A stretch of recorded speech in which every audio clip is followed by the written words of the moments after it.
Mirpur Sherebangla cricket স্টেডিয়ামে ফ্লাইলাইটের আলো ঝলমল করছিল, ছিল দর্শকও, আম্পায়ার, জায়ান্ট স্কিন ট্রফি, এমনকি মাঠে তুমুল প্রতিদ্বন্দ্বিতাপূর্ণ এক ম্যাচও হচ্ছিল। কিন্তু ছিল না সাকিব, তামিম, শান্তরা। তাহলে কারা খেলছিল ফ্লাইলাইটের আলোতে? শুনলে অবাক হবেন। যেখানে বছরের পর বছর জাতীয় দলের খেলা চলে, সেখানে শনিবার রাতে হয়েছে এক ভিন্নধর্মী ম্যাচ। শনিবার সন্ধ্যা ৬টায় বোর্ডের সাবেক খেলোয়াড়দের নিয়ে গড়া বোর্ড একাদশ এবং সাংবাদিকদের প্রেস বক্স একাদশের মধ্যে অনুষ্ঠিত হয় একটি টি-20 ম্যাচ। একসময়ের মাঠ কাঁপানো ৩ অধিনায়ক নান্নু, আকরাম, দুর্জয় ছাড়াও জাতীয় দলের সাবেক ক্রিকেটার ওপি, হাসিবুল শান্ত, হান্নান সরকার ও আব্দুর রাজ্জাককে নিয়ে গঠিত হয় বোর্ড একাদশ এবং দেশের খ্যাতনামা স্পোর্টস সাংবাদিকদের নিয়ে গঠিত হয় প্রেস বক্স একাদশ। স্বাভাবিকভাবে বোর্ডের সাথে সাংবাদিকদের পেরে ওঠার কথা নয়। তারপরও একসময়ের দেশসেরা ক্রিকেটারদের নিয়ে গড়া একাদশকে ভালোই ঝাঁকুনি দিয়েছে টিম প্রেস বক্স। ম্যাচ শুরুর আগে মাঠে আসেন বিসিবি বস নাজমুল হাসান পাপন। তারপর দুই দলের ক্রিকেটারদের সাথে ফটোশুটে অংশ নেন। টস জিতে ব্যাটিংয়ের সিদ্ধান্ত নেয় বোর্ড একাদশ। জাতীয় দলের নির্বাচক হান্নান সরকার ২৮ বলে ৮-৪-২ ছক্কায় ৫৬ রান ও আরেক নির্বাচক আব্দুর রাজ্জাকের ১৩ বলে অপরাজিত ২৭ রান এবং ৪ ওভারে ২০ রানের অলরাউন্ড পারফরম্যান্সে বোর্ড একাদশ সংগ্রহ করেন ৬ উইকেট হারিয়ে ১৯৪ রান।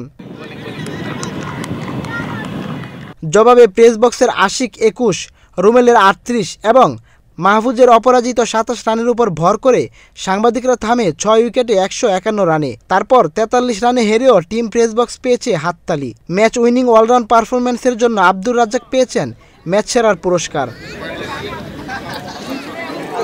আন্তর্জাতিক ম্যাচের মতোই শেষে প্রেজেন্টেশন সেরেমনিতে ছিল আন্তর্জাতিক ক্রিকেট পরিচিত ধারাভাষ্যকার শামীম আশরাফ চৌধুরী। প্লেয়াররা এক এক করে নেন সম্মাননা স্মারক। বিসিবির মিডিয়া কমিটির চেয়ারম্যান তানভীর আহমেদ টিটু নেন চ্যাম্পিয়ন ট্রফি। জাতীয় দলের ক্রিকেটাররা যখন কোনো দেশের সাথে বাজে পারফরম্যান্স করেন, তখন এই সাংবাদিকরাই কত সমালোচনা করেন। কিন্তু আজ তারা সাকিব, তামিমদের রোল প্লে করতে এসে কি বুঝতে পারছে যে ক্রিকেটটা অতটাও সহজ নয়? নির্বাচক আব্দুর রাজ্জাক মনে করেন, যেটা যার কাজ নয় সেটা সবার জন্যই সবসময় কঠিন। না, আসলে প্রফেশনাল যে কোনো কাজই আমাকে লিখতে দিলে, আমাকে কন্টেন্ট বানাতে দিলে আমার জন্য ঠিক এরকমই ডিফিকাল্ট হতো। এটা তো ডেফিনেটলি কঠিন কাজ। ফিটনেসের ব্যাপার থাকে, দৌড়াদৌড়ি ওরকম এনথুজিয়াস্টিক না হলেও ডিফিকাল্ট। তো খুব স্বাভাবিকভাবে যে এটা কষ্ট হবে, কঠিন হবে তাদের জন্য, যারা জার্নালিস্ট যে টিমটা খেলছে। আর না, আমি আসলে ওইভাবে নেই না জিনিসটা, যে আমাদের আসলে এক একটা মানুষের কাজ এক এক রকম। তো আমার কাজ আমি করি, আপনার কাজ আপনি করেন। হ্যাঁ, অনেকে যারা খারাপ কাজ করে তাদের সাথে আসলে প্রতিশোধ নেওয়ার জন্য আমার আসলে কোনো চান্স নেই। তো আমি মনে করি যে একটা এনজয় করা হচ্ছে, মজার গেম হচ্ছে, সবাই একসাথে মিলে খেলা হচ্ছে। যে এটা থেকে একটা জিনিস কিন্তু বোঝা যায় যে কেউ আলাদা কিছু না, সবাই আমরা এক বাংলাদেশেরই।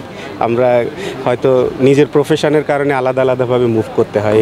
সারা বছর ক্রিকেটের যত খুঁটিনাটি সবই সাংবাদিকদের মাধ্যমেই দেশে বিদেশে পৌঁছে যায়, তাই তারাও ক্রিকেটের একটা অংশই। মোহাম্মদ রাজন, স্পোর্টসমেইল 24।